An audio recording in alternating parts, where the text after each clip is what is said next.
take the roll, please.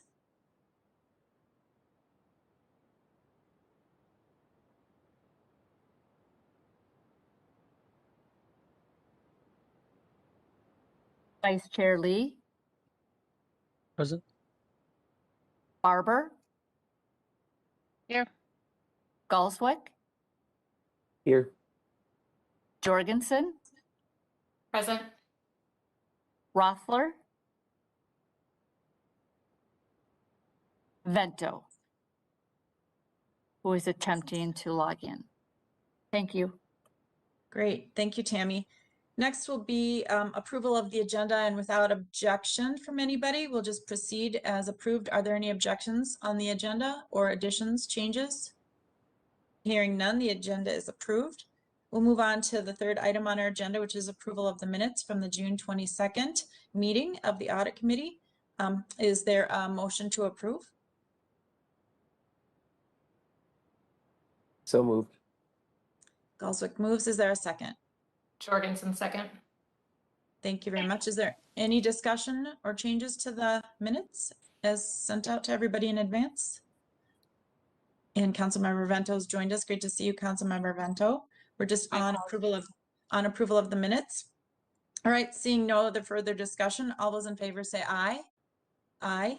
Aye. Aye. Those opposed, oh, you want roll call. My apologies. Tammy, will you go ahead with the roll call on this? Thank you. Vice Chair Lee. Aye. Barber. Aye. Galswick. Aye. Jorgensen. Aye. Rothler. Vento. Aye. And Johnson's an aye. Okay, great. We have no business items on this agenda, so we'll move on to number 5, which is information. And I'll turn it over to Matt for his director's report. Matt, ball is in your court. Thank you, Chair, and thank you, members of the committee. Good afternoon, and good to see you all on this blustery fall day. I have a couple things to talk through today. My director's report, which is kind of a typical agenda item for me, but also I'm going to talk through just a draft of our department level strategic plan that we've been working on really for about a year or so in fits and starts, and have a draft today that I want to talk through. And when we get there, I'll explain a little bit more about what the process will be. So first on my list is just to congratulate Nick Jelinek, one of our auditors who's been promoted to auditor in charge. We're really happy about that development. Nick's been with us since he was an intern for 4 or 5 years now. And I think at the rate he's being promoted, he'll be sitting in my chair in no time. So look forward to that. We're confident that his experience and his skills will be a benefit to a leadership position, and they're really excited to work with him in this capacity. So congratulations, Nick. And we plan to post a new position to backfill behind him in the next few weeks as we get the time to do so. Just a note about this committee. We've talked a couple times over the last, really since you've been appointed, about since we really had a restart to the whole committee a few years ago with our community members that will want to eventually stagger terms to make sure that we have some continuity. In the last few months, I've talked to Katie Driscoll, who works on our advisory committee staffing, and we worked through some options. We decided we think what makes the most sense and will be the kind of the most productive will be to wait to the end of the term of all the 4-year terms. And at that point, we'll just repost 2 terms for 2 years, 2 terms for 4 years.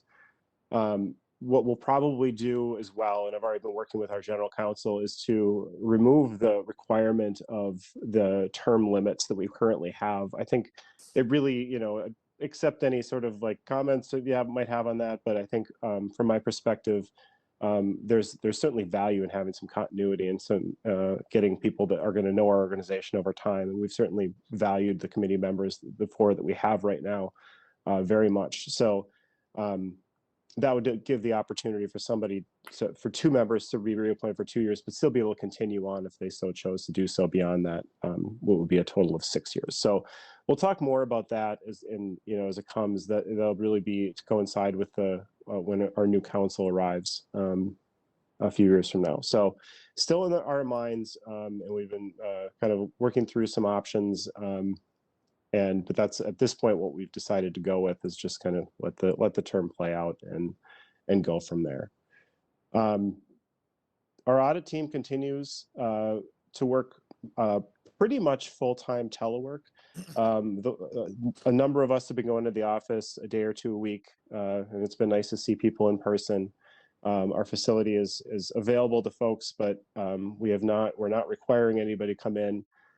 We are working right now on filling out telework agreements for our department and the entire all the folks that can telework currently that have the ability to telework, and expect that starting after the first of the year, what we anticipate at this point to be starting to actually execute those telework agreements. So we're filling them out now so we can do some planning around availability, hotel cubes, things like that, with the anticipation that after the first of the year, there'll be a lot more effort to get people back into in person.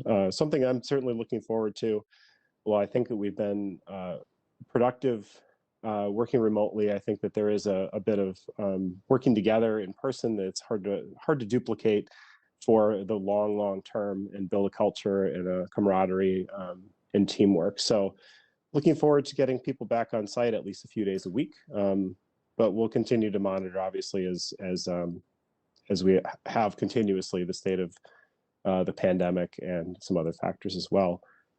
Chair Zelli has extended our remote meetings policy through the end of the year, so we expect that our audit committee meetings will continue to be remote at least through that point as well. So we'll have another meeting, anticipating another meeting in December, and I expect that will also be a remote meeting.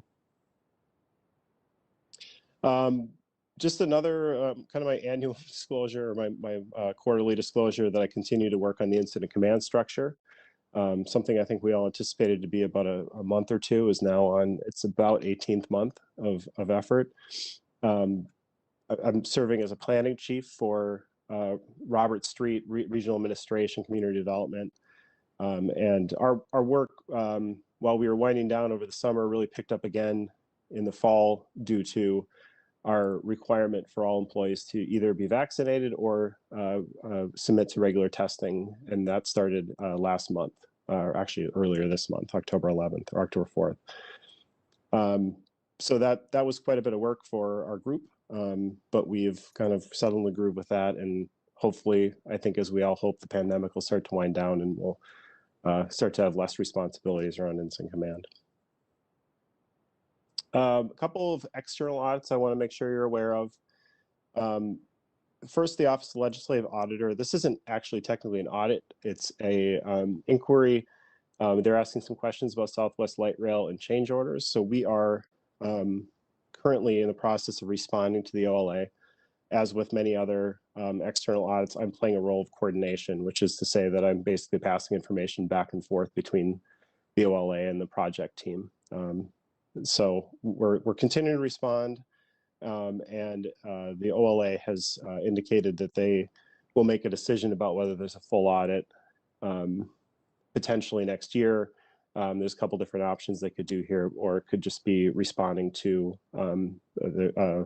Senator Dibble and Legislator Hornstein, were the two requesters, and so they're evaluating some options to be responsive to that request. So more to come there. There's a Federal Transit Administration audit going on right now as well. This relates to our COVID-19 relief funds. This has been, again, just a coordination role for myself, and I expect that this would be fairly routine. This has to do with how we draw down funds, federal funds, and have documentation to support our expenditures. We have a very experienced team, been audited by FTA a lot, and so this one is been pretty routine, and we hope to keep it that way. So, but I'll keep you up to date on how that turns out. We have another IRS wastewater bond audit. Again, this is something that we do. We've actually done a couple of years in a row, I believe. We just finished one not too long ago. So I put this one again in the fairly routine audit process, and Minnesota Office of State Safety Oversight related to our rail safety. Again, a pretty routine, some routine work that actually happened over the fall. And we got a letter back with no findings, just a few observations on that one. So if there's any requests for information from the committee members, please let me know. I can always provide more detail or documentation to you if you so desire. As far as our work, we're recently completing a couple projects today with the presentations, one on contract negotiation, one on electronic bus procurement that was really focused on ensuring that the grant was we're in compliance with the grant, but you hear more about that, and one about Metro Transit facility security.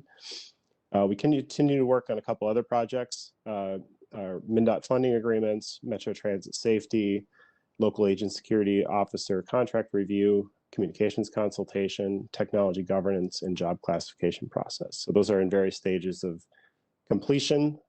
Some of those you'll see in December, and others will be presented probably into next year. I want to touch on follow-up because I know that's been a topic of conversation for this committee. We've been working with our IS partners on our audit database, continue to work through.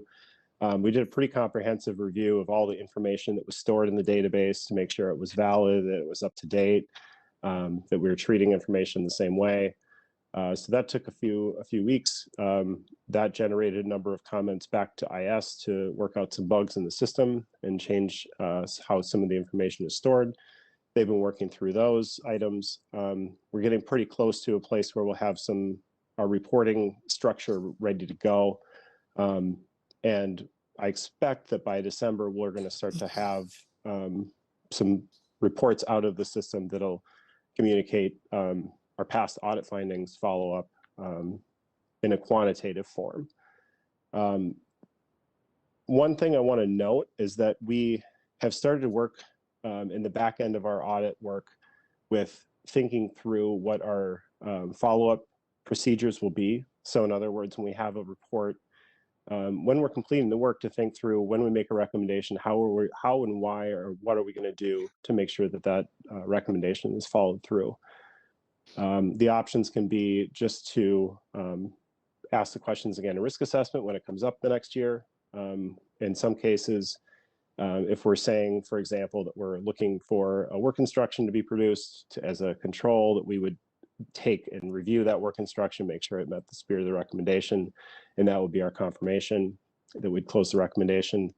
And then in other cases where the risks are high and assurance is needed that the problem is solved, we might go back and actually retest the area. So go back and complete the audit testing again.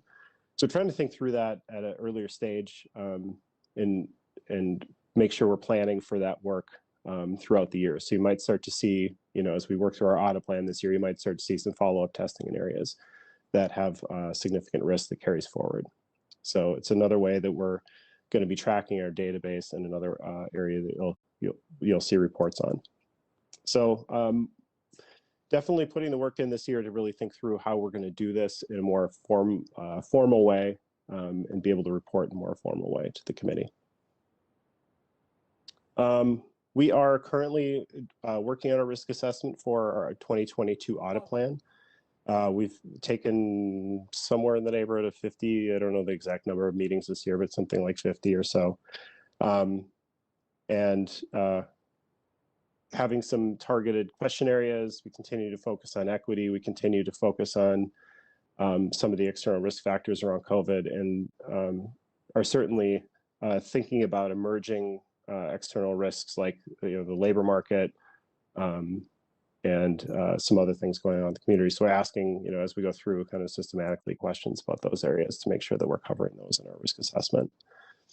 I expect that we'll wrap this process up in the next few weeks. We should have a draft audit plan sometime in early November, and we'll bring that to our committee meeting in December for formal approval. Fraud and ethics investigations. As you know, we have our ethics point tool, and we continue to receive inquiries and complaints through that tool that we sometimes result in investigations, sometimes are just responded to or passed on to a different team or different department in the council. And we are working currently on one investigation. So next, I'm going to talk through our strategic plan. This is something that we identified in our peer review from 2018 as an area for growth for our audit department. So we've been working on this, and I sent a copy out to the committee members if you want to follow along. I don't have a presentation, but I'll just sort of talk through this at this point. And so we're responding in part to that, in part just having a sense of where we want to go so we can think about staffing in sort of a longer term way and organizational needs. So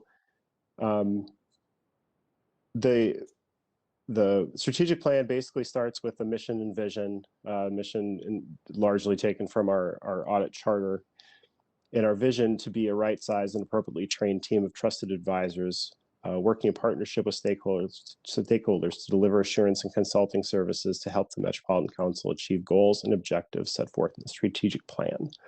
So that's the vision we have for our department. We identified 4 high-level goals. The first of which is to improve awareness of risks and internal control at the Metropolitan Council and the role of program evaluation audit. So this becomes kind of a educational type goal we have for ourselves and for the council, and to enhance sort of awareness and fluency in terms of things that we use as frameworks, including COSO and the Green Book. If you're not familiar with the Green Book, it's the standards for internal control for government agencies put up by the GAO. And we use these as criteria oftentimes for our audits, and we want to make sure that these are socialized around the council in a way that makes our audit work more helpful, but also provides tools for other parts of the council management to organize internal control around. Some of the strategies we're using to implement this goal: provide training for staff in terms of risk and internal control. An example of this we did a couple of years ago. We did a key risk indicator training that we brought in a vendor. It was for our team, but we invited a number of targeted stakeholders to come to the first half of the training to learn about key risk indicators. So things like this, but also through our audit work and potentially some targeted, trainings, brown bag lunches, things that we could do with certain teams to help increase their awareness of risk and internal control. Some other strategies, obviously just our audit work in general, like using our audit work to speak to these best practices in terms of recommendations, identifying business areas that would benefit from more direct and improved partnership. I list some potential departments, but those are really just examples. And thinking about how to develop things like key risk indicators with selected departments so they can better monitor the risks and we can better react as an audit department. Looking at partnering with stakeholders and to ensure early involvement. So we started to try to become involved in initiatives. We've been learning a lot about a project called our Business Process Systems Integration Project that's going on right now that covers a number of different business areas and tools to make sure that we are aware and we can consult in terms of audit needs, but also have them thinking about risk and internal control as they're developing new business processes. Other things, encouraging management participation in enterprise risk management activities. One of the things we've done for a number of years is a control environment assessment. It's required for state agencies, but we do it as a best practice in the internal audit department. We think that engaging management more in that practice would be a good idea in the long run. And then continuing with our ethics and compliance work, ethics and compliance hotline. Key performance indicators for our department. And I should note that this area, we identified some ideas in our strategic plan as options. They're really just that at this point. We're trying to develop kind of a longer term strategy about what our KPIs would be. Julia Quayle is actually participating was just accepted into the next cohort of the project development program at the council. And her project is going to be in part to look at our team's metrics and evaluation for ourselves as part of our required peer review process. So we'll develop these in more detail and put some actual sources of data around them as well. Our second goal, ensure staff audit knowledge, skills, and abilities are effective and efficiently deliver on our mission statement. A couple of strategies here: do a skills assessment of existing staff using a tool. The IIA uses an audit intelligence suite, something like that, but just to get a sense of where we are in terms of skills and abilities, and identify high risk and priority areas for targeted training and future hiring. So thinking about and making sure that we're aligning ourselves with some key areas. And you'll notice here that I included some specific things: IT, cybersecurity, capital programs, construction, procurement, investigation, ethics. So just wanted to note some areas that we're thinking about, and that'll kind of tie to something else I'll talk about in the director's report. Aligning audit, staff budgeting, and organizational chart with high priority areas, and really just making sure that we're aligned with some of the key risks to the council and what we need to be doing. KPIs, annual progress towards training and development program, and measurement against future skill inventories. Goal number 3, improving the efficiency and effectiveness of the audit process. It was really continuous improvement around formalizing and finalizing our audit manual, exploring analytical tools to collaborate with other assurance functions throughout the year. Looking at efficiency metrics for how we're completing our work, which could be things like budgeting and staff, like budgeted staff days versus used, and number and percentage of recommendations implemented. Formalize audit follow-up processes, which I mentioned a little bit earlier. A number of other things, including how data analytics may fit into our audit processes. And finally, maximize the use of audit resources to produce outcomes to help the council address opportunities, risks and opportunities identified in the strategic planning exercise of the council and divisions. This is thinking about how we're aligning, which we're required to do by IA, to align with the council's objectives, strategies, goals.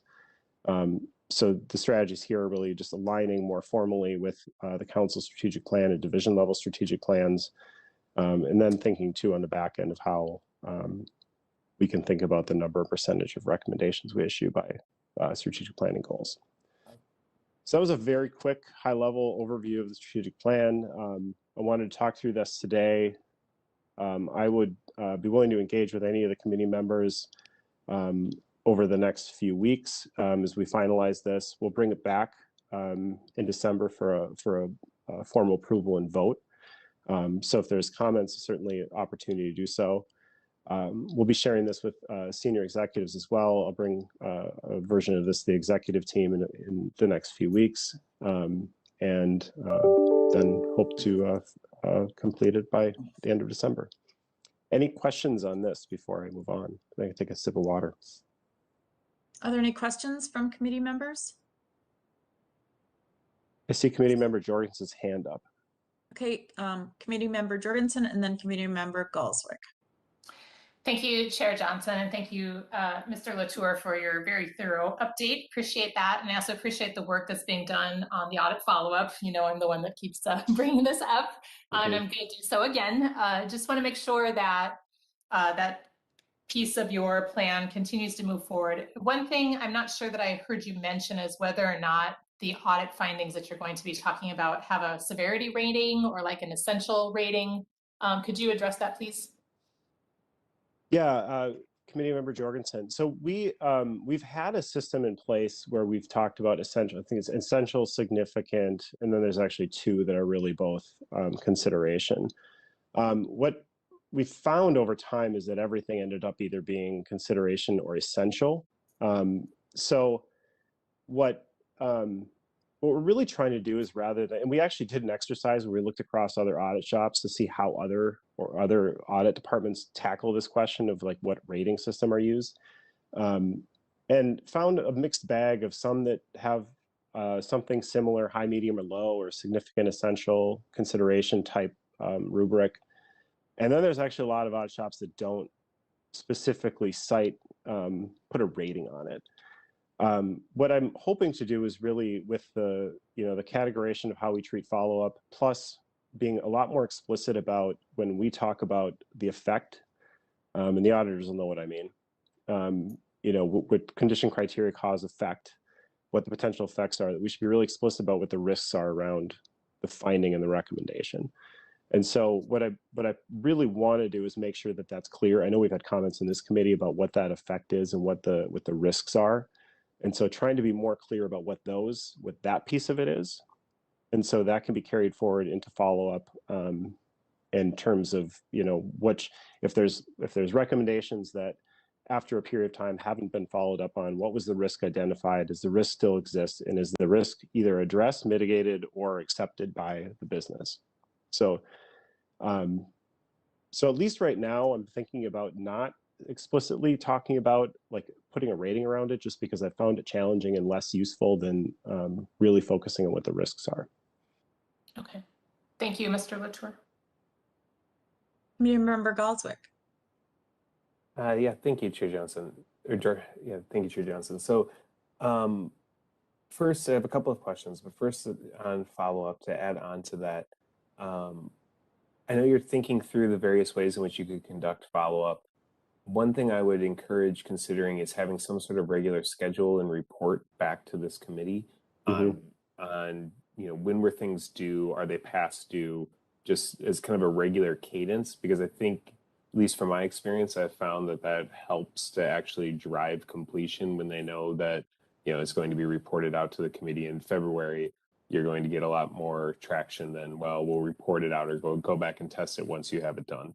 It also may reduce some of your administrative burden if you're trying to test whenever they have it completed versus, kind of trying to do it on more of a regular schedule. So that's just a comment for consideration. And as it relates to ratings, you might find you may want to bifurcate it if it starts to become too much work. I'd be interested in ultimately how much time is it going to take you to do follow-up. I know for us at the university, we spend a lot of time doing follow-up, which thus takes away our resources from being able to go do additional work. And so that's part of the reason we use two different rating systems, because we say, well, we just don't want to spend that much effort trying to go back and confirm those things. Sure. So that's just a comment. A question on the strategic plan, and we can talk more about this offline if you think it'd be helpful. But looking at a couple of these where you call out risk, and specifically the ERM piece. So I think it was both in goal 1 and in goal 4. Something that I think I would like to see as a committee member is how your audit plan ties out to those risks. So I know you're considering that. I'm sure that you're thinking about that in the background, but what are those key risks and that the overall Met Council is interested in? How is your audit plan tying out to that? So I think that might be a good way of then being able to show that as a key performance indicator, but also just from my understanding to know the reason why we're doing this audit is because it pertains to this major risk that the council is considering. So just two items to consider there. Sure, Committee Member Galswick, I appreciate the comments. I certainly agree on the point about reporting to the committee, and the director's report has that section that isn't quite quantitatively there yet, but I put it there to save a space for a regular item. And actually, Chair Johnson and I were speaking this morning about setting up some sort of a SharePoint site that you'd have access to, that we'd have like a regular resources, and it might just include like a regular report, maybe updated monthly or something that you'd be able to access to see where the state of these recommendations are. But I do think bringing things to the committee does create a sense of urgency for our team and for management to take action and follow up before these regular reporting deadlines. So I definitely agree with you there. And the comment about the strategic plan, I'd be interested in talking offline as well about if there's things that might be helpful as we draft. We'll think about that as we draft. Our audit plan always carries a risk section in front of the audit plan, and one thing we can do is probably be better about just tying those two things together, because they kind of exist almost separately. But really, the risk section is supposed to set up the audit plan. And so we do need to be probably a little bit more clear about when we're addressing those things in the risk assessment. where it is in the audit plan. If not, why not? I mean, sometimes there's just not really an auditable objective around a risk. But to the extent we can do that, we'll be thinking about that in the next 2 months. So appreciate the comment. Perfect. Thank you. Great comments. Thank you. Is there anything else that the committee wants to know or comment on at this point? All right. Hearing none, I see we do meet again on December 14th. So Matt, if the committee does have any further conversations, we should, probably get those to you soonish, or at least by mid-November, so that it's kind of wrapped up into everything, so that it's not last minute, correct? Yeah, I'll follow up after the meeting too with sort of a timeline where maybe there's a comment period for a couple weeks, just so not that the deadlines are hard, but at least they'll give you a sense of like, if it's in by this time, we can react and have a final version. Probably sometime around Thanksgiving is when I want to have it basically final, so we're not updating at the last minute in December. That sounds good. I appreciate that. Good work on all of this. You've got a lot on your plate. One of the things I always think about, whether it's this or other divisions, is just making sure, and I know it was addressed in part of your report today, is just making sure you've got the staff that you need, capacity and all of that as you're taking on new things and managing through these difficult times, certainly with COVID. So just hats off to everybody for all of your hard work on this, and we'll see the plan in the strategic plan come back in December at our meeting. And Chair, I have one more point to make, because I deviated from my director's report to do the strategic plan, but I want to make sure there's one more thing I wanted to make sure I highlight for the group. And that really ties to, I think, what you just said about resources. One of the things that we've identified this year, really, and just presentations from around the council about capital projects going on. Obviously, Southwest is the kind of the largest project we have out there right now, but a lot more coming. I think I've heard the number $6 or $7 billion in capital projects somewhere on the near horizon, as you well know. So one thing that we're doing internally to react to that is focusing some existing resources, Gupta Kaplinat and Tunde Ogumbasan, on developing a capital projects and cyclical audits group. And really the capital projects being the emphasis there, that we have resources devoted internally to thinking about kind of regular work on our capital projects. We've been doing work on Southwest primarily around change orders and pay apps, things like that. We've done work with DBE compliance and Buy America and prevailing wage in the past. So it's having a team, a group that's well trained, and they are already, but identifying ways we can additionally train them around doing some of this work and focusing on our capital projects. And also then, just because we have them going, we've got some other areas that they've got some expertise with that I think will be kind of feed into key risk indicators around things like asset management and some of the stockroom work we've been doing over time. And so I'm real excited about this initiative. You'll start to see in the plan for next year how that will implement that work. We're just kind of there. Those two right now are taking meetings with a lot of those managers in charge of capital projects right now to kind of introduce themselves, generate some ideas about how we can best support them. But I think given where we sit with the council right now, in looking on the horizon, it's an important area and one for potential growth in our team as well, just because there's just so much going on and so much that's worth having a handle on. So just wanted to talk about that a little bit, make sure it's out there and that you're aware of that we're getting that started. And Councilmember Vento. Thank you, Madam Chair. This is directed to Matt and also the members of the committee who are not council members but come from the audit professions and are steeped in this. I want to tell you how much I appreciate these presentations, and in particular the Q&A that follows. I always feel like I learn so much. My background is in elementary education and education in general, and a few other things along the way, but definitely not in audits. And although, Matt, you did a great job of introducing us to the work of this committee, I just want to commend the folks I noted for the learnings that you provide every time we meet. I find it really beneficial, and I just want to say thanks. I will second that. We have an awesome group and we appreciate their contributions very much. Thanks for the smile, Amy. Thanks for the thumbs up, Quinn. You guys are awesome. You really do round out this group, and it's a nice, you know, obviously planful way to keep the, you know, council members in the know, but having your insights into this as well is huge. So thank you for that. Are there any other questions on the director's report or the overview of the strategic plan at this point?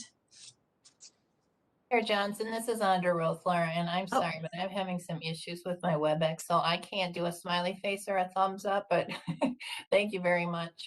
It's a pleasure to serve on this committee with everyone, and I continue to learn from Matt also, and we bring ideas back to Hennepin County Internal Audit as a result of my work on this committee, so it's much appreciated. Thank you very much. We appreciate those comments. Go team. All right, seeing no other discussion, then we'll move on to item 2 under information, contract negotiation and non-standard agreements. We've got Julia, I hope I say your name right. Is it Kale or well? I'm probably saying that wrong, my apologies. And then we've got Nick and Tunde who are here for the presentation as well. So I will turn it over to staff, whichever one of you is going to take this on for that presentation.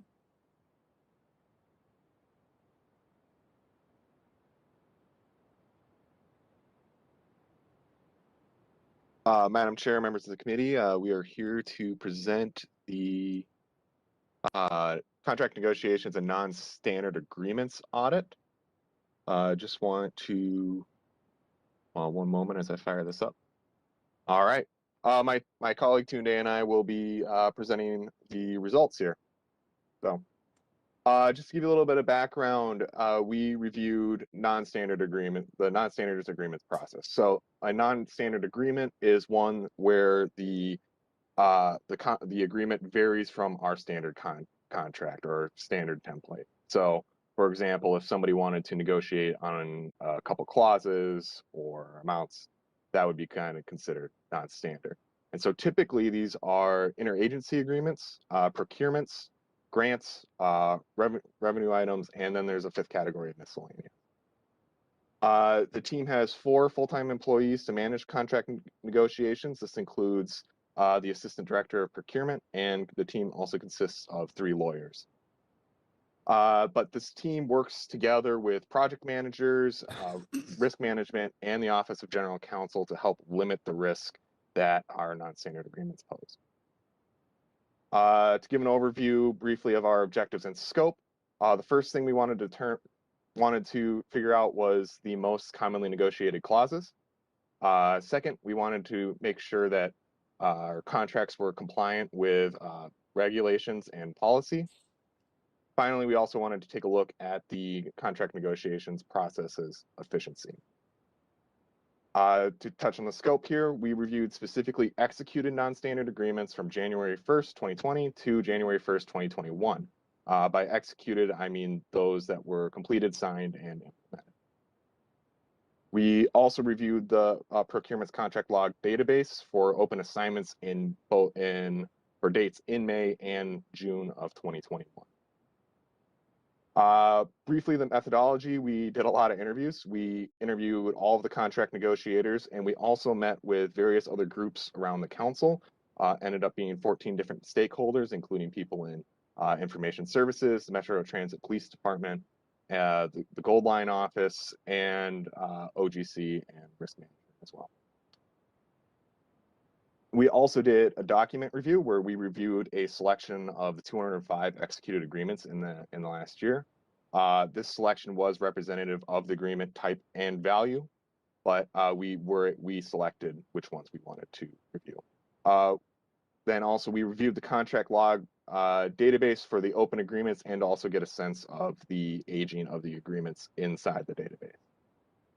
And now I will turn it over to my colleague Tunde for the findings or the observations that did not result in findings.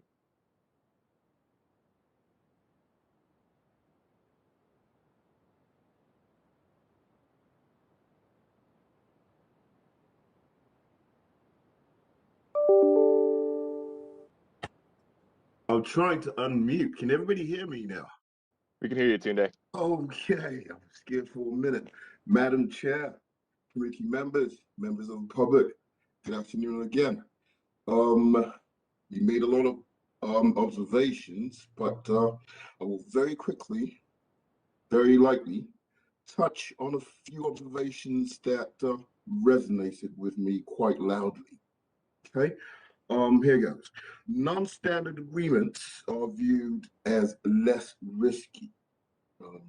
This is due primarily to the focus on getting all the elements required in the contracts or negotiations exactly in place. So there are a lot of eyes focused on it. Something else I found absolutely interesting is that the business units within the Metropolitan Council make the decisions on whether to accept or reject the risks attendant with such agreements. Also worthy of note is the fact that the difficulty in negotiations is dependent on the size of the third party plus the agreement value. Think Microsoft in this instance. Finally, I will cap this way, to a person, everyone we interacted with, everyone we reached out to was full of nothing but compliments for the non-standard team, talked about how nimble they were, how responsive, how they, went the extra mile to meet. Kudos to the non-standard team. I will now turn this over back to Nicholas Jelinek to put some more flesh on the findings. Go, Nick. For sure. Thank you, Tunde. And with that, we'll move into the observations that did result in findings. So the first one here is we found that establishing key performance indicators and addressing the backlog may help manage the staff's workload. So for context, the staff carried an average of 71.5 cases or assignments in May and 68.5 in June as part of their overall assignment load. Based on the interviews, the ideal amount per negotiator is 40. So we are significantly higher than where we want to be in an ideal scenario. So the causes for this were that one, there were quite a few old and non-updated assignments that were assigned to negotiators. Basically, the agreements we looked at to see if there were when the agreement was open, if it was opened more than 180 days ago, we considered that an older one, and then also we looked at when the last time it was updated with the same stat. So if a agreement had not been updated in 180 days in their log database as well, we consider that to be not updated. The second cause is that they didn't have any performance indicators formally defined, and this is referring to it. A performance indicator might help the team know when they're approaching a level where they can't keep doing or where they're getting too many assignments assigned to them. And then finally, the staffing has not returned to its previous levels. Previously, there were 3 full-time members of the team, but the way it is set up now, the assistant director is also taking on a significant amount of assignments. But it should be noted that procurement has gone out for a third contract negotiator. So the effects of this were that this, with so many assignments, that increases the time waiting for contracts to be completed, which could affect council operations. And then also the human element of this, where increased workloads can lead to mistakes. So our recommendation is, first, you want to implement a method for reviewing assignments, and the management response to that was that they agreed. So they've started with biweekly meetings to proactively identify the closures. They've moved over an administrative staff person to help review the assignments. And also they're looking at streamlining the process for reviewing the small risk and low cost procurements. And then they're also, like I mentioned previously, hiring a third negotiator. The second recommendation is to establish that baseline number of assignments, and management agrees with that as well. They'll figure out a maximum contract range, which will be developed and implemented by Q2 of next year. they will also review that baseline again once the BPSI initiative is completed for their team. The next observation is that a technological solution could reduce control activity time and increase efficiency. So based off our interviews, we figured that the estimate was that staff members were spending about 4 hours in administrative tasks per assignment. And it's not to say that there shouldn't be any administrative work to go along with an assignment, but when you take that and then think about it in combination with the number of cases or the number of assignments each person had, that issue compounds pretty quickly. So the causes for this is that there is manual input required for setting up the checklist and folders before they even begin the work. And then there's also an inefficient system for documenting notes and tracking. And depending on how fast a client gets back to them, you know, your tracking system could be, or your notes could be outdated within minutes, days, hours. So that's another cause. Fine. And then in terms of effects, the negotiator's time and attention is not spent on negotiating, which is what we would rather have them doing. And then the tracking system inefficiencies make it appear as if agreements aren't updated, and it also increases the difficulties in which they're experiencing to track those agreements as well. So the recommendations here is to work with internal solutions and also work with the BPSI integrator to meet the department needs. And they agreed. They've created a scope of work which has been drafted for the contract management software, and then the BPSI team members have reviewed that scope to ensure that it meets their needs. So, and with that, I would open it up for any questions. Thanks, Nick, and congrats on the new gig. Appreciate that. Doing a great job. Thank you. Are there any Thank you, Madam questions Chair. from committee members? Councilmember Barber? Thank you, Madam Chair. I just have a question. I think that this council has really been asking a lot more of the procurement department and a lot more detail, especially as you talk some of these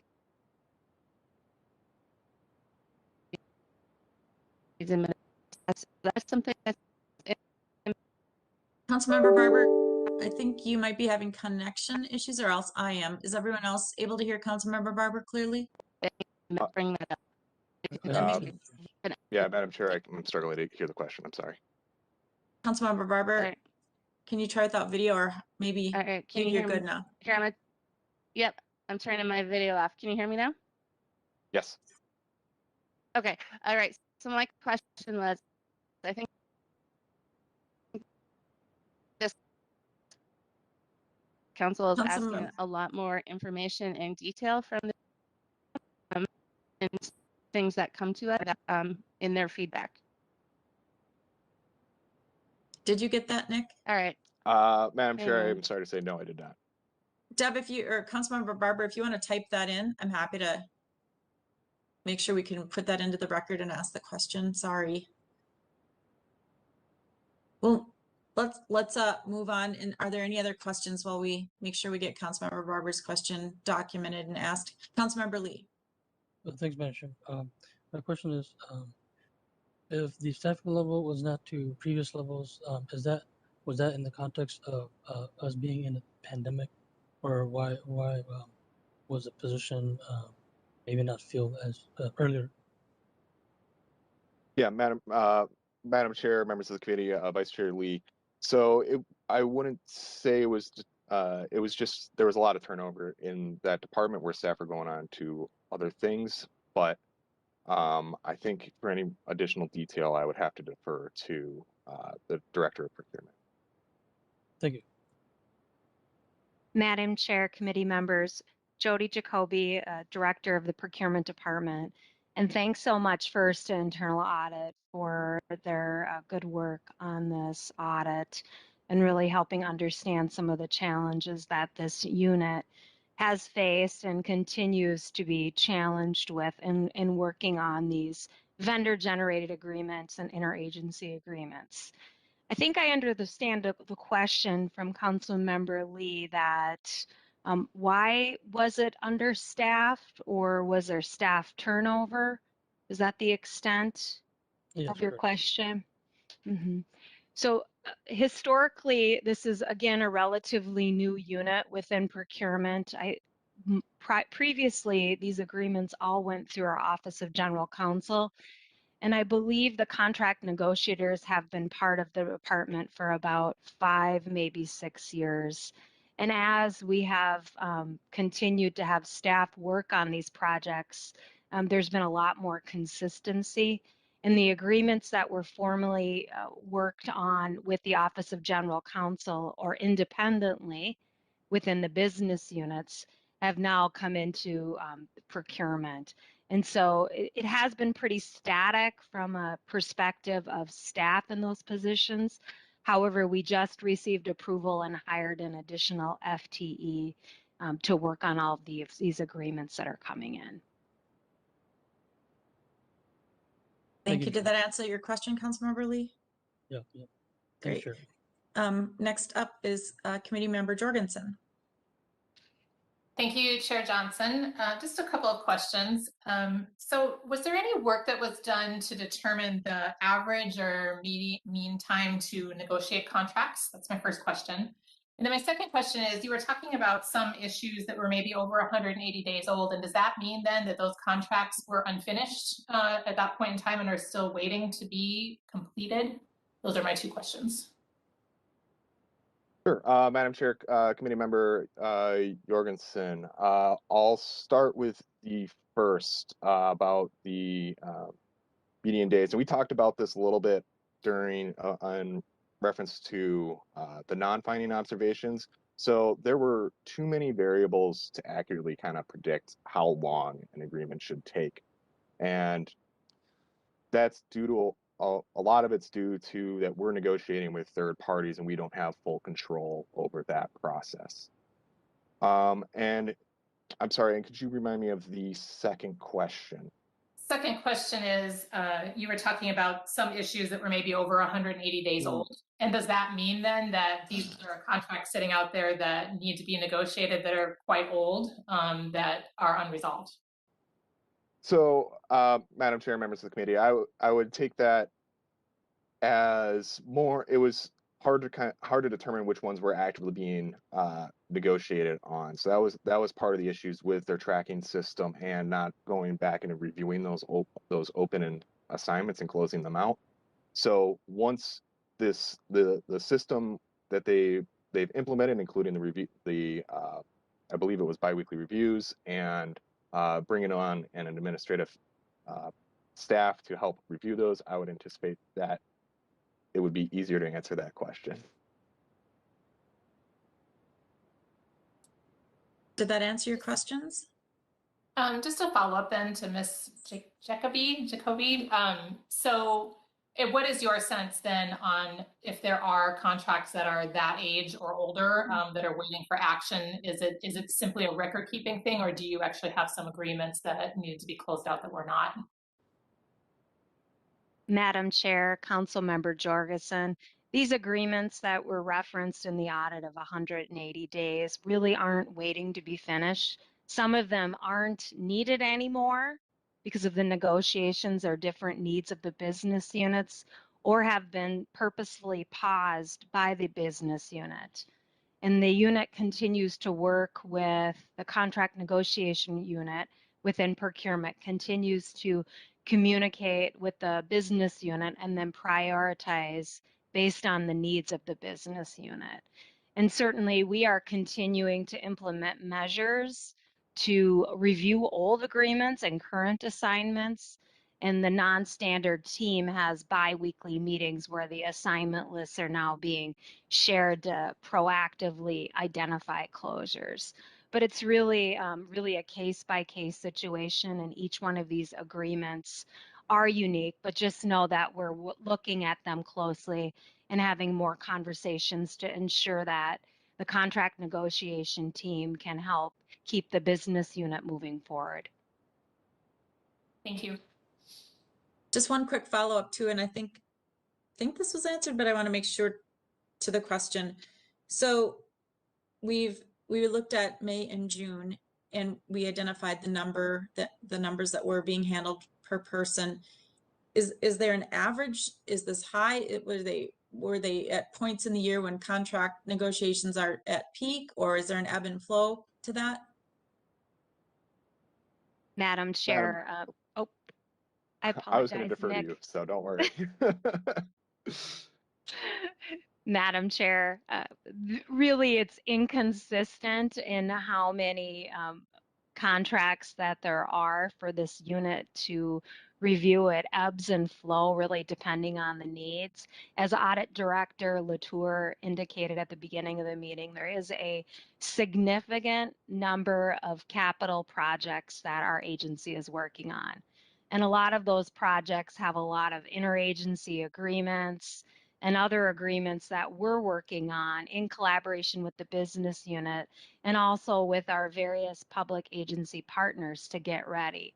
But absolutely, it's something we continue to watch because we need staffing to be able to, again, help the business unit move forward.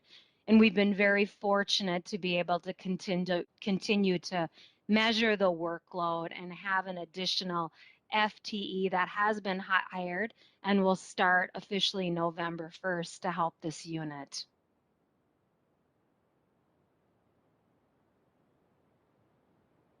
Thanks, Jody. Appreciate that. I know Committee Member Galswick is in line, but I want to get back to Council Member Barber's question, which we've got in the chat. She says, I know the council, this council is asking a lot more for more detail of procurement. Is that something that is impacting resources and time for administrative tasks? Madam Madam Chair. Chair, I would defer it again to the director. I'm sorry, Nick. Madam Chair, No worries. Council Member Barber, you know, absolutely the level, the threshold, the breadth and the depth of the projects is impacting our unit. And we continue to monitor that and then have conversations with the different directors and general managers to make sure that we are right staff. So these are positions that are highly skilled. And so we need to have time to train and have people in positions to be able to, again, help with these solicitations and negotiation of these very complicated agreements. And we're also considering looking at existing staff and reviewing their job duties and giving them opportunities to continue to develop in their career and having a lot of individual stretch assignments, again, to help them grow and develop, and then also to help our business units get their very important projects accomplished in a timely manner.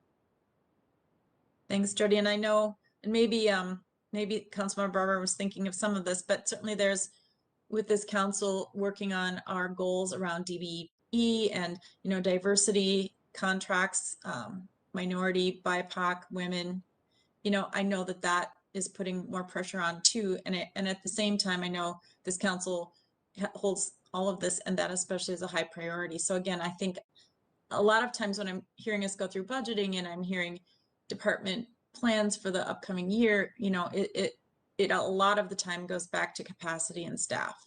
And so I just want to be, our group certainly must be aware of that as we listen to all of this, but it's something that the council has to prioritize too, to make sure you all have the resources to get this work done, because it's a heavy lift and we recognize that. Councilmember Galswick, and then I believe Councilmember Rothler has a question after that. Thank you, Chair Johnson. So my comment's more of a form over substance, but that highlights page that was added to this report, I'm not sure if we had seen that before, and I just wanted to say I really liked it. I thought it was a nice way to get kind of a quick glance. One thing I might add is a couple sentences on background, just explaining what the unit, just like how you started your presentation. But otherwise, I thought this was a really nice, quick summary to be able to look at it and know what the highlights were. So just wanted to thank you for that. Great comments, thank you. I'm sorry, you're all council members today. Committee Member Rothler. Thanks, Madam Chair. Yeah, I just want to comment too. I appreciate you adding and calling out the effect of the observations. So that's really helpful for those of us outside of the council to understand sort of the potential impact. I've got a question though about something that seems kind of counterintuitive to me, if I understood correctly, and maybe it's just nomenclature, but did you indicate that you thought that non-standard agreements were less risky to the organization? Is that? Yeah, Madam Chair, Committee Member Rothler, yes, that was so. We had approached this with the idea that non-standards would be riskier, right? Thinking, okay, well, if we're not going to, if we're not going to be using our standard template, and then we're negotiating with third parties, that introduces a level of risk that the standard template controls for. Based off of our interviews, we literally asked that question: what is do you view the non-standard agreements to be more riskier than their standard counterparts? And the the clients and the project managers said that they didn't think that was the case, because it goes through so many more levels of approval and so many more, they have so many more eyes on it, that it helps control for the risk that would be there otherwise. So yeah, I can understand that perspective. Another one though that I would think about, especially if we're talking about workloads and things, I know a strategy that we've used is to try to create as many contracts flowing through a standardized process, because it reduces, kind of the additional work that might be associated with a non-standard agreement. And I think there's other benefits too. So, there's probably different ways to view the risk of these non-standard agreements, but it'd be interesting to hear if anyone's explored opportunities for creating more kind of standardization around some of these things, or if they truly all need to be uniquely considered. Madam Chair, I would defer to the Director of Procurement. Madam Chair, Council Member, absolutely. We do have lots of process and standardization, even in a non-standard world. We have a lot of initiation documents. We have checklists. And so there are a lot of consistencies, even within a very inconsistent process, because it really depends on if we're working with a public agency. It depends on the project. It depends on a lot of things, but there are a lot of templates that this team is working with to try to be more efficient and then make sure, again, that we're helping the business unit move forward in a timely manner. Madam Chair, Director Jacoby, thank you for that response. Thank you. Appreciate all of those comments. Just looking to make sure I haven't missed anybody who wants to make a comment. Is there anything else that the committee members would have? Or Nick or Jody? All right, seeing none, thank you for this work and for this presentation. I think it's very insightful to see how you approach the work around some of these things. And again, just one quick question. So this is an annual audit that we do for the non-standard agreements, is that correct? Madam Chair, no, that is not correct. This was identified and put in as part of the audit plan this year. Okay, Or and last so, year, I think. It was a carryover project from last year. okay, and how often do we do something like this then? Just kind of, there's a list of things that we can include and exclude based on capacity, or I'm curious how something like this shows up and what the cadence would be around it. Madam Chair, I think I would defer to Director Latour. And Madam Chair, this is since I've been here, this is the first time we've done a similar audit. I think there was one maybe like 7 years ago. So it's something that we get to periodically, but not necessarily every year. Okay, great. Thank you for that.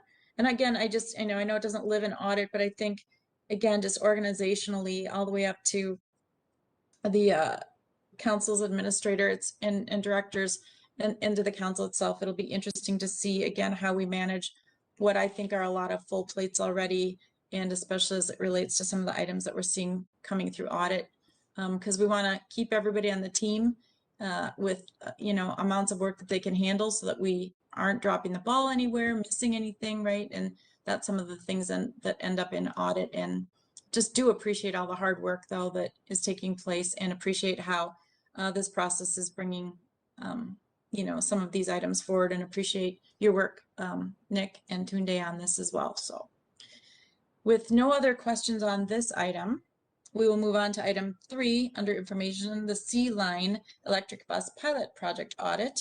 We've got Guptan, Nick, and Brenna on this presentation, I believe. So Yes. kick it off to you. Thank you, Madam Chair, members of the committee. My name is Brenna Bargefield. I'm the intern who was working on this project alongside Guptan Kaplangut and Nick Jelinek. In the audience today is also some Metro Transit staff who are involved in the program itself, who may be able to help answer some technical questions if they arise. Some background on why we had to do this project. The C-Line bus project, in addition to being an expansion of the BRT system, also implemented a technology that we hadn't used at the council before, namely battery electric buses, or BEBs. In order to purchase those, the council used a low-no grant agreement, so a grant agreement from the FDA targeted towards low or no emissions vehicles.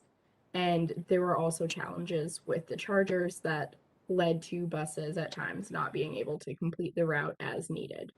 Our main objectives were to ensure compliance with that grant agreement and the requirements, because it was a more specific grant than some other potential funding sources we've used in the past. To review contractor program management, as you will see, there is a very complex organizational chart involved in this project, as well as to help identify and document lessons learned for moving forward. For scope, we looked from June 2019 to December 2020. That roughly overlaps with the launch of the line, as well as the timeline during which problems were being uncovered, solutions were being identified and implemented. And our methodology mainly involved interviews with staff, but we also conducted desk review of grant documents, so the agreement, application, procurement documents, including contracts, and pre-award post-delivery audits of the vehicles themselves. One thing to note with this particular audit is that we're not issuing any findings, so we're not going to be discussing recommendations, rather sharing out observations. Our first main group would be identifying project manager best practices. So we didn't observe any compliance issues with the Lono grant or with Buy America requirements, which were the main things we were concerned with here. A really good best practice that should be carried forward for other battery electric bus purchases was tying in the battery subcontractor into the contract with New Flyer. In this case, New Flyer provided the buses, but because they were newer in the electric bus scene, they subcontracted out with Siemens to provide the chargers and that side of the technology. One great thing that we saw was that Metro Transit was creating and documenting a lessons learned presentation and document that they shared out to other transit agencies following the lessons that they learned as part of this project. And finally, looking at warranty claims for managing the project, we were able to extend the warranty at no additional cost in order to account for some of the problems with the chargers. This lessons learned document from Metro Transit had good pieces of information. So namely that the feedback on the battery electric buses themselves was positive, and when the chargers and buses were working, the performance estimates were reasonable in terms of how they performed at different temperatures, how far they could go on a charge, etc. Big lesson learned as part of this project is that bus purchases, when you're dealing with a battery electric bus, are for a system rather than an individual unit. So with a diesel bus, you don't necessarily need to think about where you're going to get your diesel from or what mechanism you're going to use to get the fuel into the bus to the same extent that you do with a battery electric bus. The chargers are a really key component, and they need special engineering in order to handle the heat that they deal with. And this is one of those cases where subcontracting between New Flyer and Siemens really added to the complexity of the project. So here is a snippet from that document that Metro Transit put together. You can see that there's, I believe it should be 9 different private partners who were involved in some way. And so that led to a lot of seats at tables during conversations. Finally, with this audit, we had a changing environment in terms of both Metro Transit's plans as well as the broader environment of the technology. So internal to Metro Transit, there were new bus purchases this year, mostly diesel buses, but there were also Proterra electric buses purchased that are still battery electric buses, but from a different provider, although it still used the same sort of FTA grant. So moving forward, we can apply some lessons there with the grant management there. In addition, Metro Transit is still working on expanding how developed the zero emissions transition plan is, and they're doing that with the help of a consultant and state funds. So what their future plans look like based on lessons from C-Line, based on their Proterra electric buses, and based on information from that consultant is still changing and ongoing. With the Proterra buses, those are set to be put on routes that don't need to use on-route chargers, as those were the chargers where many problems with the C-Line were housed. And then looking at the changing environment of battery electric buses in general, I alluded to the fact that Proterra is a more experienced provider of battery electric buses than New Flyer was at the time of purchase. So there's some organizational expertise with that particular vendor, but there's also a rising proportion of alternative fuel being used both as a proportion of transit vehicles in the US as well as more organizations, including pilot tests. And when I say alternative fuel public transit vehicle, not all of those are battery electric buses. It could also include hydrogen fuel cell buses or other forms of lower no emissions vehicles, but battery electric buses are certainly part of that. And so in conclusion, Metro Transit was compliant with federal rules and regulations. There are challenges to be expected with new technology, but Metro Transit took those and used problem-solving strategies to help reduce some of the impacts and to apply lessons moving forward. And as they move forward, we at Audit want to leave the door open to return to future BEB projects as they emerge and as we, as an organization, continue to expand our scope in this area. With that, I'll open it up for questions. Thank you for the presentation. Are there any questions from the committee members? Taking a look to see. Councilmember Barber. All right, we're gonna try this again. Can you hear me this time? All right. Yes. Sorry, my Wi-Fi is not cooperating, so we've tried new technology today. First of all, I'd just really like to thank you for doing this. As you know, we are moving towards bringing in more electric vehicles into our fleet. And so being able to look back at this experience, the good and the bad, is very helpful. I do appreciate even some of the things that you outlined in the reports of things that we had done to limit the council's liability and how to document the lessons learned, I think are really significant because that's what's going to help us going forward as we do this. And also, as we look at some of this in the future, I had mentioned this in Transportation Committee, I believe the other day. One place that they've rolled out electric buses and are doing more, and they did some vendor comparisons and different things, is Toronto. And that is probably a good agency to look at as a comparative measure because they did compare different vehicles and they are rolling out in a similar manner to what we want to do over the next few years, and have did, I think it was a 60 bus pilot over the last couple of years, and now are moving to a much bigger order over the next period of time. And I think it's a good place to look at, not only because of similar transit needs, but also the climate comparisons between us and Toronto would be a good one to look at. Thank you, Councilmember Barber.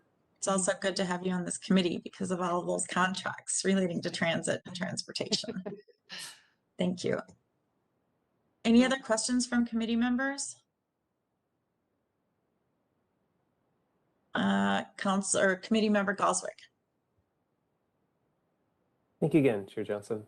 So this is kind of a two-part question, and it's kind of following up on Councilmember Barber's comments. So if I'm understanding it correctly, I'm trying, or maybe I should rephrase it this way. I'm trying to understand what the key cause was of the problems that we had with the implementation of the electric buses. Was it really in the vendor selection, that it was a vendor that just wasn't as experienced and subcontracted with another vendor that wasn't as experienced? Or was it more so on the side that we were trying to do it on just a single line? We were trying to do it on just a single line instead of a broader, network implementation all at once, so that it would be, it would roll out a little bit more smoothly. And sorry, it's a long question, but if it's the latter piece, then it goes into the purchase of the diesel buses. And I'm wondering, what is the frequency of buses? When are we purchasing those?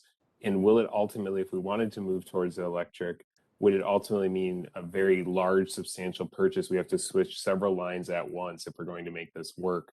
If we think the problem is more related to the rollout and not having that as broad. So sorry, it's a long question, but hopefully that makes sense. Thank you, Committee Member Galswick. I'd like to first defer to the engineer sitting in on the call, Carrie Desmond. Thank you, Chair and Committee Member. It's fair that there's a lot of parts to the question because there's also a lot of parts to the answer, so bear with me.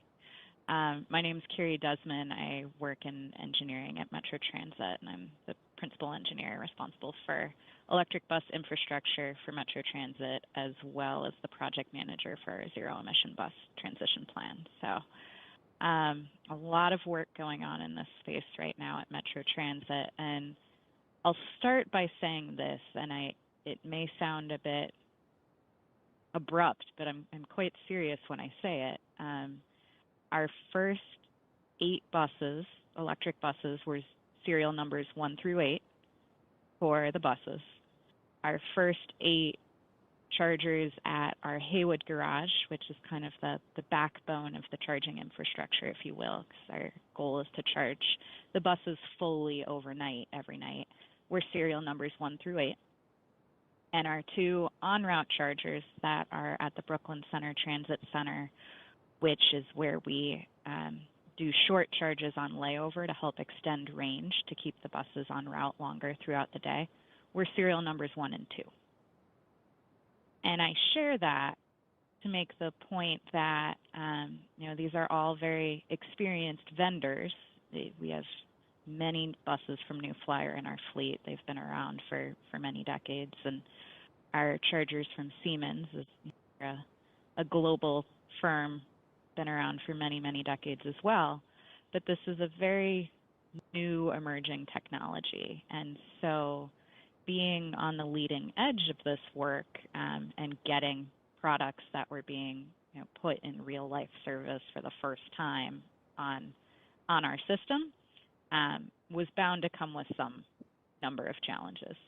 Now, I will say I don't think any of us could have anticipated the depth and breadth of challenges that we've experienced, and what's led us to several instances where we had to take the electric buses out of service for some amount of time, primarily to resolve issues with the charging equipment.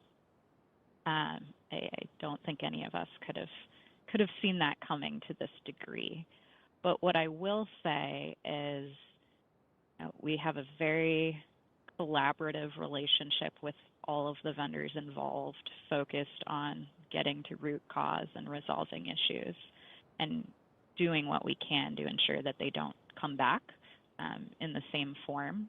And that's led to a wide breadth of product improvements, particularly for Siemens, that are evident to me in their next generation products, where they've taken what we've learned together in service at Metro Transit. And the other thing I'll say about it is that, and it was talked about a bit during the presentation about lessons learned, that's allowed us at Metro Transit to really think about how do we take next steps here with a higher level of confidence that we'll have greater reliability. And that's where, that's really the rationale behind using buses in local service next that charge only at the garage overnight. It's one less piece to the puzzle for making sure the buses are fully fueled and ready to pull out. There's also been a lot of advancements in the industry over the last few years that larger battery capacity is now available on the vehicles. So even though we're getting 40-foot buses compared to 60, so third less in length, we're actually getting 50% more battery capacity on board with these vehicles. So a significant improvement there. And then the last thing I'll mention, and then pause for follow-up questions, because I feel like this is a lot of information quickly, as we look at the transition plan, there's 3 guiding principles that we're working to implement as kind of the foundation of our decision-making going forward.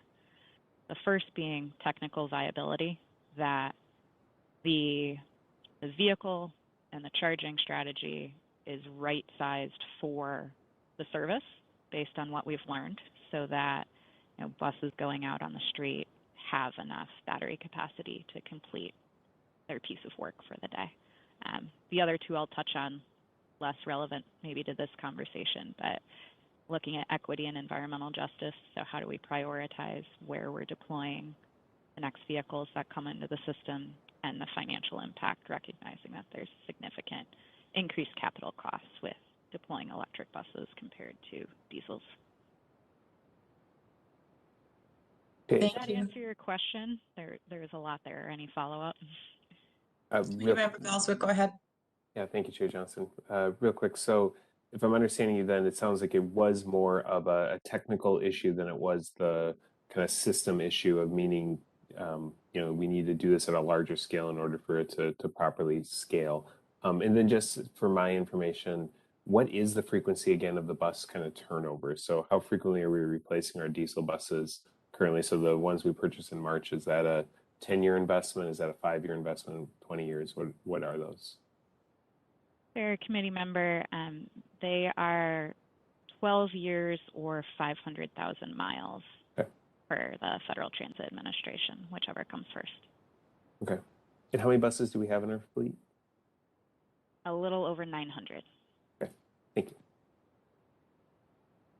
That's it for me. Thank you. Councilmember Barber. Yeah, Councilmember Johnson. So as we look at like the long-term electrification plan, you can see where we look at phasing these things, all the electric buses in over time, and so to coincide with our regular purchase cycles.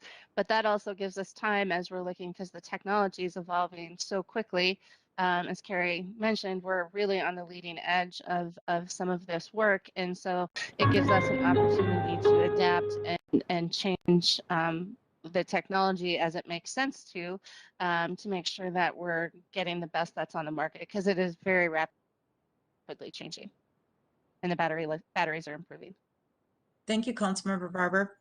Mm-hmm. Is there anything else? I want to be mindful of our time, because we do have one more item on our agenda that we need to get to today, and that would give us just over 30 minutes to talk about that item. Is there anything else for this item? All right, seeing none, I appreciate this report as well. Very interesting. Certainly brings us all back on the council to the harried days that we were going through, when I think the expectations out there that the buses would be rolling, and yet we weren't able to get there. And we got an inside glimpse of why in this committee. So it's a great goal to have at the council, and it's good to have Audit's eyes on all of this so that we really understand what the issues are, and thanks to the team for leading on this as well. It's all in all a great effort, and great to see it from this point of view. So no other discussion on this part of our agenda. I will turn it over to Councilmember Lee and ask for a motion from him to close our meeting for some business that is classified as not public. Thank you, Chair. Chair, I move that this meeting be closed to the public pursuant to Minnesota statutes, Section 13D, 0.05, Subdivision 3B, so the committee can discuss data classified as not public. Thank you, Councilmember Lee. Is there a second? Jorgensen, second. Moved by Lee, seconded by Jorgensen. Is there any other discussion? Just Roll by, call. oh, okay, roll call. And Vice again, Chair Lee. I'm sorry, go ahead, Chair no, Johnson. no, go ahead and take the roll. Vice Chair Lee. Aye. Barber. Aye. Galswick. Aye. George. Aye. Jorgensen. Aye. Rothler. Aye. Vento. Aye. Chair Johnson. Aye. And that takes care of the vote. And with that, I will